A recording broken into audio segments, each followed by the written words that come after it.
ও মনলে উভতি আহে লৰালি তোৰে মোৰে এটি ধেমালি আছিলো তোৰে মৰমতে খেলি মোৰো ভাল লাগে কথাবোৰ হুঁৱৰি ও মনলে উভতি আহে লৰালি তোৰে মোৰে এটি ধেমালি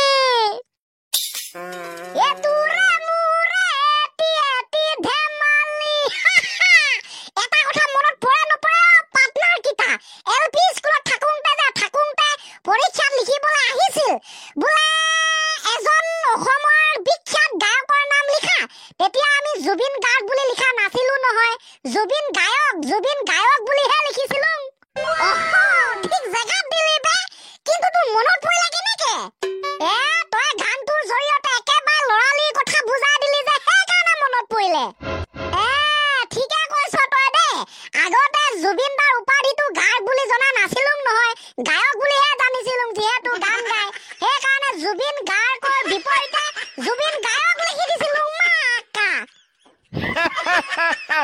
এইবিলাক স্মৃতি সদায় মনত থবলগীয়া বুজিছ সদায় মনত থবলগীয়া ছাৰ খবৰ নিদাকে আপুনি পালেহি গুড মৰ্ণিং ছাৰ ইনে মই তহঁতৰ ঘৰত আলহী খাব আহিছো হা খবৰ দিবলে চালা জকৰ গুড মৰ্ণিং তহঁতি কিটা নকলে হ'ব দে থেংক ইউ ছাৰ শুন কেনেবাকে যদি মংগল গ্ৰহলে তহঁতক লগ ধৰে তহঁতি কি বস্তু বেগত ভৰাই লবি সেইটো কচোন মোক এক নম্বৰত থাকিব মোবাইল চাৰ্জাৰ আৰু হেডফোন বাপৰে প্ৰথমতে মানে মোবাইলটোকে চাইছ ঐ তাত যে কাৰেণ্ট নাই মোবাইলটো নি কি কৰিবিগে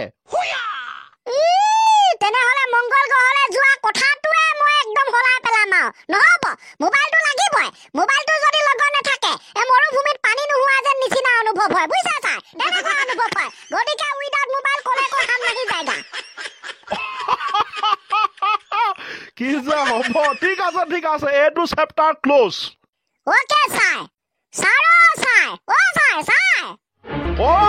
শুনিছো ক বাহা ছাৰ চুঙা ছাৰ উপা নিজৰ বুলি আজি আমাৰ দৰ্শকসকলৰ বাবে এটা প্ৰশ্ন লৈ আহিছো উত্তৰ দিব বুলি আশা কৰিলো দে ছাৰ প্ৰশ্নটো কচোন মৰমৰ দৰ্শকসকল বন্ধুসকল আপোনালোকে বেয়াটো নেভাবিব এটা প্ৰশ্নৰ তলত উত্তৰ দিব আমাৰ নৰেন্দ্ৰ মোদী ছাৰ ডাঙৰীয়াই মানে আমাৰ দেশৰ প্ৰধানমন্ত্ৰী ডাঙৰীয়াই কিমান দামী লেট্ৰিনত হাগে বুলি আপোনালোকে অনুভৱ কৰে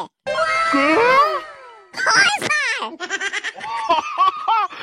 গাধ এইবিলাক প্ৰশ্ন যদি নুসুধে নহয় মন যায় ছাৰ শুনিবলৈ জানিবলৈ মন যায় তেখেতৰ বাৰ্থডে চোন মানে জন্মদিন কেইবাদিনো একদম উদযাপন কৰা হৈছিল সেইকাৰণে এইবিলাক কথা হোৱাকে জানিবলৈ মন যায় আৰু নিজৰ বুলি ইনচেমিলিয়া ঠিক আছে দে ছাৰ আৰু এটা ইন্টাৰেষ্টিং মানে এটা সিৰিয়াছ বিষয় আজি আলোচনা কৰিম তইও তেনেকুৱা কথা আলোচনা কৰিব পৰা হলি ওহো ক সোনকালে ক ছাৰ সকলোৰে আগত লাজ নিদিব মানে কথাটো এনেকুৱা ধৰণৰ মেট্ৰিক পৰীক্ষা প্ৰত্যেক বছৰে আহিব আৰু যাব সকলোৱে পাছ কৰিব কিছুমানে ফেল কৰিব অসমৰ ভিতৰত ষ্টেণ্ড কৰিব নাম্বাৰ 1 2 3 পুৰা মেট্ৰিক পাছ কৰিব টপ কৰিব হলেও 2021 চনত মেট্ৰিক দিয়াখিনি সদায় জিলিকি ৰব ইতিহাসৰ পাতত সিহঁতে হ'ব প্ৰথম পৰীক্ষা নিদিয়াকৈ কোভিডৰ বাবে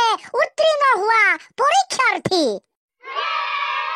বাহ এটা সুন্দৰ বিষয় দেই সঁচাকে ইতিহাসৰ পাতত সিহঁতৰ কথাবিলাক সোণালী আখৰেৰে লিখিত হ'ব জিলিকি ৰব হয় ছাৰ সিহঁতৰহে কপাল মাকা আমাৰ আকৌ এখন কপাল নহয় 4 বিঘা মানৰ দুবৰি বন গজি থকা চোতাল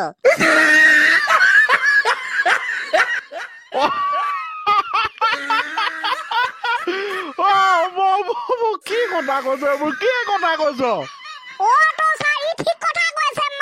নিজৰ বুলি লৰা বেছি আকৌ হে নিজৰ বুলি মাৰি নাথাকিবি আনৰ বুলি হবলৈ একোৱে নাথাকিবচোন সেইকাৰণেতো আমি দুখীয়া ছাৰ ইনচেমিলিয়া দে হৰি এটা প্ৰশ্নৰ উত্তৰ দে ওকে ছাৰ ইয়েছ তই ক সংগ্ৰাম মানে কি অ ছাৰ যিবিলাক ব্যক্তি লগৰ সমনীয়া লগ সং গ্ৰামে গ্ৰামে থাকে সেইবিলাক ব্যক্তিকে সংগ্ৰাম বুলি কোৱা হয়।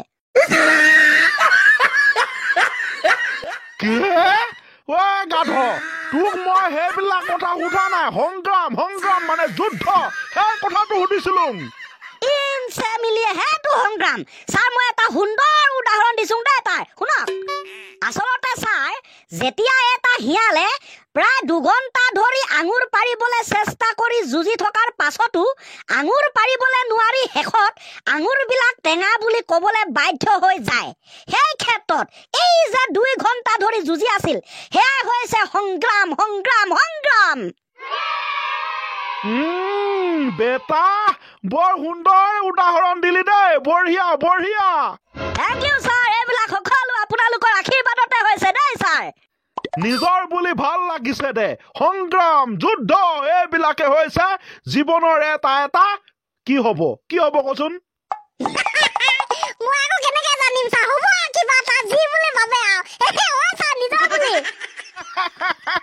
জকৰ চালা ঐ আমি এতিয়া ক্লাছটো একেবাৰে লাষ্টৰ পৰ্যায়ত পাইছোং দেই। হয় ছাৰ গম পাইছোং দিয়ক।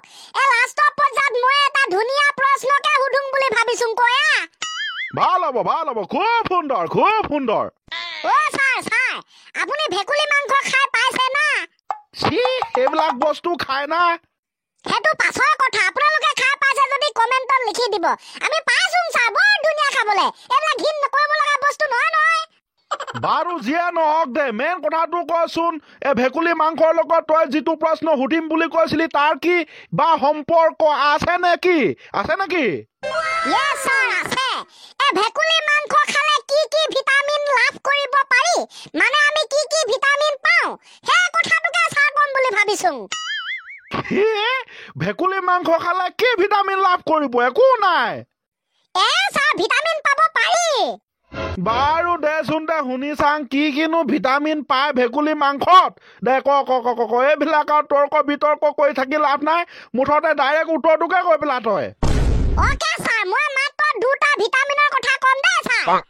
হ'ব দে যদি আছে তেনেহলে 2টা ভিটামিনেই যথেষ্ট ক প্ৰথম ভিটামিনটো হৈছে sir J vitamin. J vitamin এইটো কেনেকুৱা ভিটামিন? মই দেখোন নামে শুনা নাই। ছাৰ এই ভেকুলী গাঁতহে পোৱা যায় কেৱল এইটো ভিটামিন। ভেকুলীয়ে যে জাম মাৰি থাকে মানে জাপ মাৰি যায় এইটোৱে হৈছে ভিটামিনটো মানে জাম্পৰ প্ৰথম আখৰটো যে গতিকে এইটো জে ভিটামিন। ভেকুলী খালে আপুনি জাপ মাৰিব পাৰিব। ছাৰ নকব। দ্বিতীয় ভিটামিনটো হৈছে টি ভিটামিন। মানে আপোনালোকেতো জানে ভেকুলী বিলাকে তুৰতুৰাই থাকে। তুৰতুৰাৰ প্ৰথম আখৰটো টি গতিকে ভেকুলী বিলাকৰ গাত